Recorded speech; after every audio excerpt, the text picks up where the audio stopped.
So thank you so much. Okay. So yeah, so as I was saying, so being conscious of this is great, being very conscious of it. Asking for spiritual protection. The more conscious you are, the better off your kid is going to be. Okay. The more conscious you are, the more the more insight you have, the better equipped you're going to be in terms of.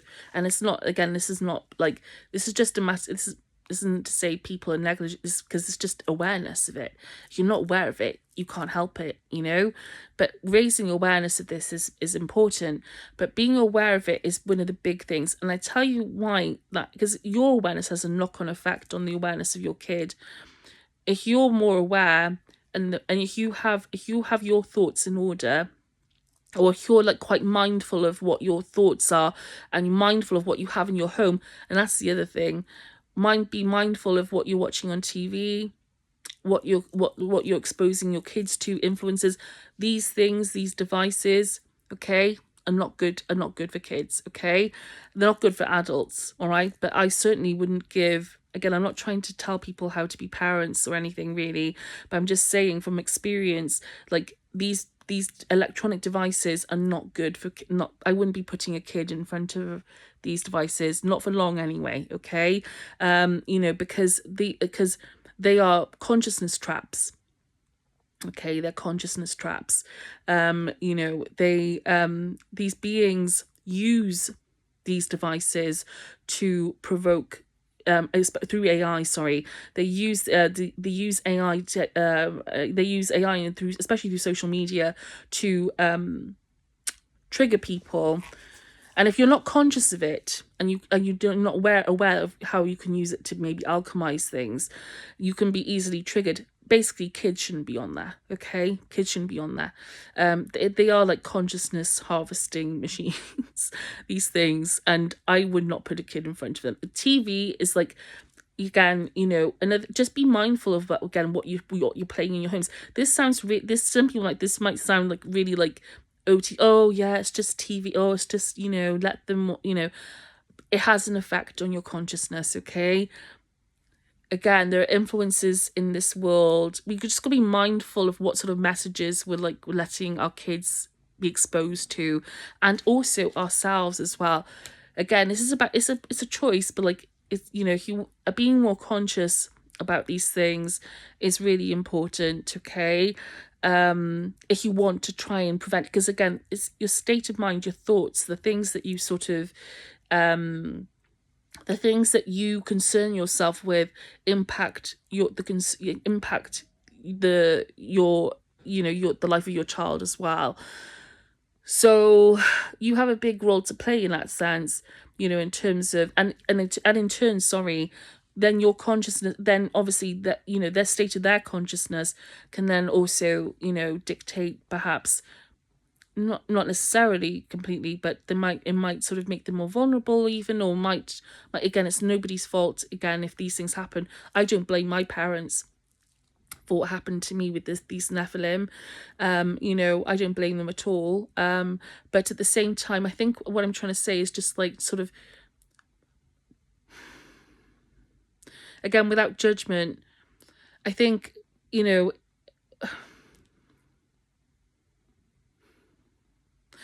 you can just, as with anything in life, if you can take care of your side of the street, that's the best you can do, isn't it? And like, with the best will in the world, you can't mitigate these things 100%. But if we identify these influences in our society, in our world, and then we sort of take a look at how this might reflect itself in our culture and our practices and our ways of doing things, and just the dynamics that we have on our planet.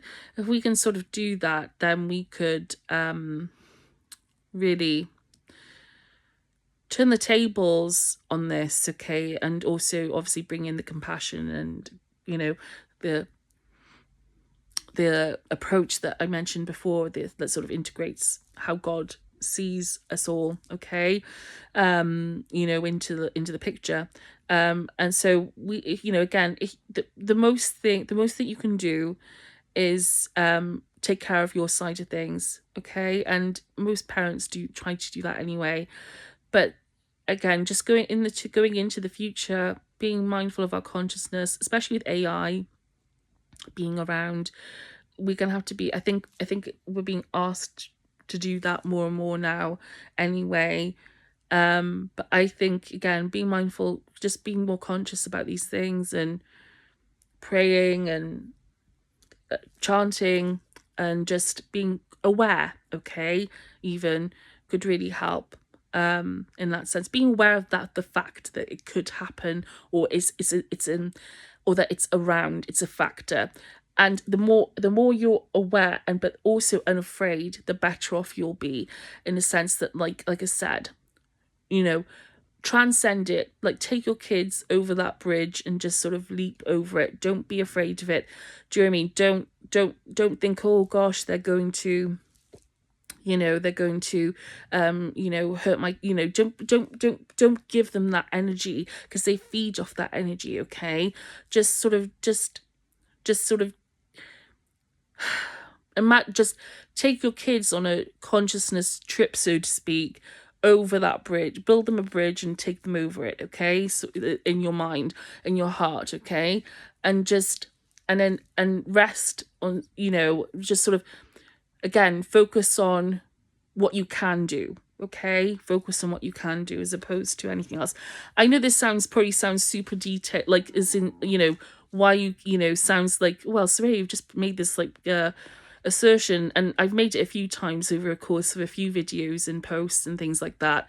It's not an assertion, it's a fact that this is happening, okay? And I think what I just want to do is just share some practices and things that I think are really useful.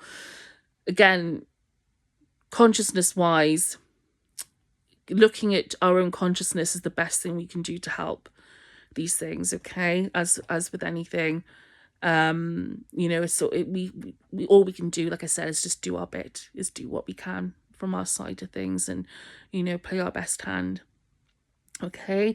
But yeah, so it's something to be mindful of, okay?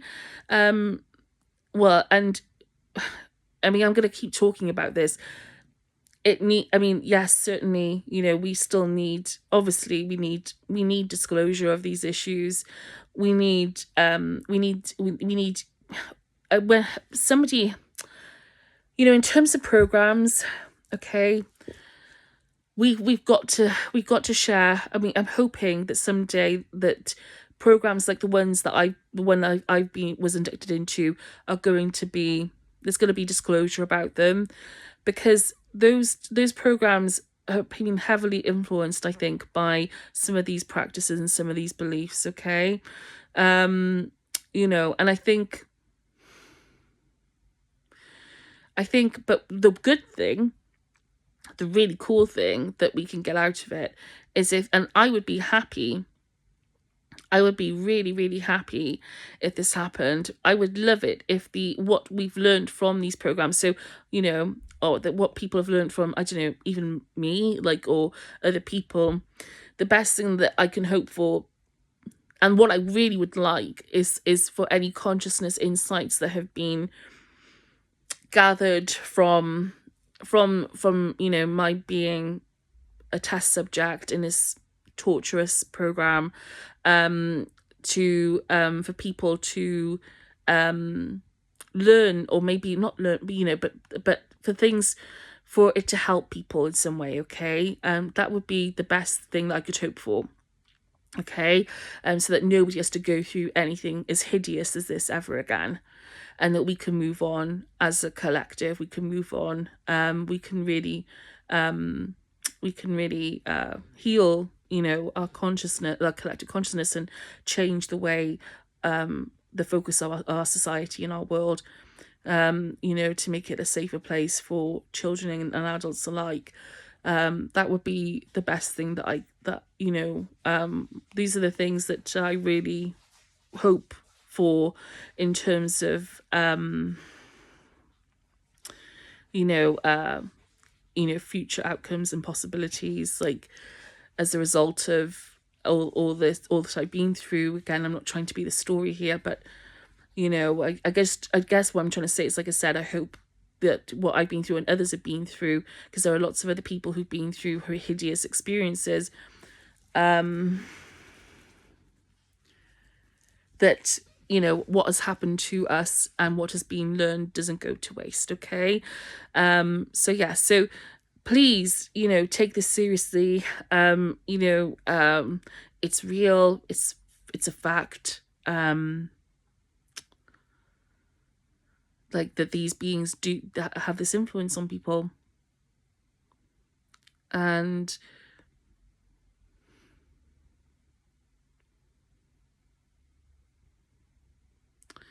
you know, I think one last thing I would like to say is that dreams,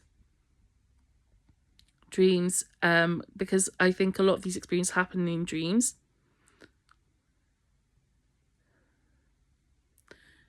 Sorry, I'm channeling as I'm speaking. A lot of these experiences happen in dreams.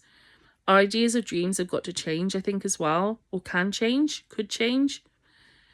Dreams, you know, when we get into a deep enough sleep, when we get into a deep enough sleep, our body essentially sort of relaxes to the point where it can release our consciousness more, and our consciousness can wander then, and it can go on a little, you know, it can have adventures and all sorts of things. And these beings, you know, when we're asleep, they can come in because, well, because we're so relaxed and our consciousness is more accessible. Because of that fact, they can come in and influence us. Okay, becoming more conscious about our dreams, becoming more conscious about the nature of dreams, and like what's actually happening in dreams, and what they really represent, which is sometimes, don't get me wrong, it's not always about astral travels and things like that. Okay, sometimes it's not, it really is just, it is the mind sorting itself out. Okay, that there but there are plenty, though,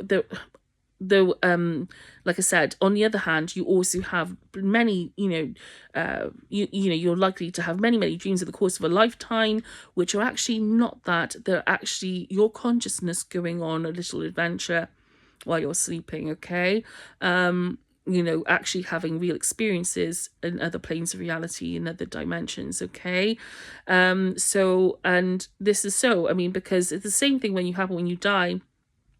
When you pass away, your body releases your consciousness, or releases it. I mean, it's not really local to your body anyway, you know. I don't think so anyway. Okay, you know, we can, again, go, I'll leave that there. But your body essentially relaxes enough so that your consciousness is, for argument's sake, released from your body. And it lets go. Yeah, and you, off you go. Off you go. Okay, so it's a similar thing. Okay, because what happens while we're awake is that we're engrossed in the world of perception. We're awake, perception, we don't have time to go into. That's why a lot of people meditation is so good for you, and going within tells you a lot more about who you really are, because while we're awake, we're constantly processing, constantly stimulated. When we meditate, we go within, we're less bombarded by stimulation and our senses, and therefore we have the therefore we sorry, forgive me, I've lost my train of thought now. Therefore we are able to experience other things. We can have visions, we can journey, we can astral travel, we can do all those things, you know. So, but while we're awake, while we're taking in the sights and sounds around us, we can't really do those things because not 100%, because of the fact that we're just so engaged. We're so engaged with like all the different things around us, and so again, and we're busy processing it all and trying to make meaning of it and trying to live a life. But yeah, so all these things, you know, I think having awareness of dreams could help people. Okay, it could help people having some sort of a better understanding of dreams consciousness, all these things could really help people in terms of determining what's real. What is an experience worth noting? What is it, what is an experience worth noting? What is an experience that may actually be telling you something about something significant about what's actually really happening to your consciousness, again, while you're sleeping. Things of note, okay? Because this can happen to you as an adult as well as being a kid, as per my experience. So I hope this helps. And again, I'm going to keep talking about this, okay? I'm going to keep talking about this. We've got to try and bring consciousness insights to the fore, surface this network. Again, doing so in a compassionate and consciousness informed manner, and basically identifying, like I said, fundamentally though, the influence of this Nephilim and the phenomenon, okay, on us, on our world, on our society, on our kids, and on adults as well, okay. This is an easy thing to talk about, so I hope it's been helpful to you. But I'm going to keep going on about it because, again, it's not something that a lot of people hear about, but they deserve that awareness. But it's not heard about a lot because, again, this stuff is suppressed. So, again, I hope it's useful and take good care.